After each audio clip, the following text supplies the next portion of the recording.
Hey y'all, as you can see from my super messy desk, I am always doing something with crafts. I absolutely love to do it. I like to get the kids out here and we experiment with different stuff. But recently I was asked by VEVOR, the company VEVOR, to do a review on their button maker machine. And I did get it for free in exchange for my honest and unbiased review, but I was super excited to get it because I've always wanted to try my hand at it. So it was a little overwhelming, I'm going to be honest, when I opened the box because it had more boxes inside of that box.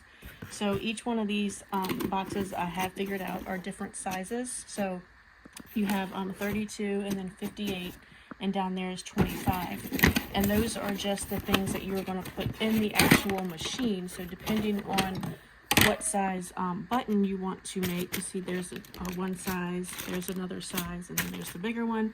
So depending on what size you want to make, that will determine which box you have to use to go in the machine over here. Also came with a book of a whole bunch of different designs, so you could just cut those out. And I thought you would have to cut them out with scissors, but they even thought of these little cutters, and again, they are based on whatever size you are doing too. So these sizes correlate to those boxes I was talking about.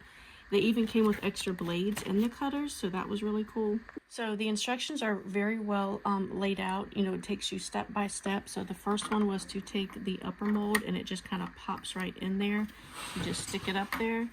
And then you will take this second one, and it even reminds you right there to load it from right to left. So you'll just slide it in. Mind you will have to line up these little pins right there to go in that top, so you can slide this all the way over. And so for this one, I picked out the little hamburger guy, and I used the circle cutter that they gave me to make sure that it was cut out perfectly.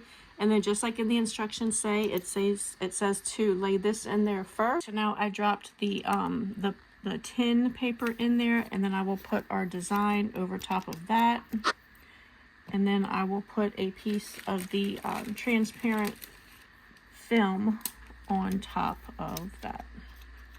I should have put my phone on the tripod, but I didn't do it. And it's already in the up position. As you can see, it's already lined up, so you'll just slide it over and get it lined up. And then we will pull down on this. It kind of grabs it. Okay, and then as you can see, it's not in there. So next it says to add the back right here for the pin. So this time this piece goes into side B, and then you line it back up, press down, and then you can slide it out, and you have your pin. And again, there's 3 different types of sizes you can use. But really, if you just follow in the steps in the instruction manual, you will have no problem. And I would definitely recommend this. And I know my kids and I will have so much fun, especially with the blanks that you get as well. So your child could even design something if you wanted to let them do that, and then they can wear their own design to school or wherever they want to go. But we are absolutely going to have a lot of fun with this. It's great because it doesn't have to plug in, it doesn't take batteries. It's just, you put it on the table and you have fun with it. Definitely recommend it.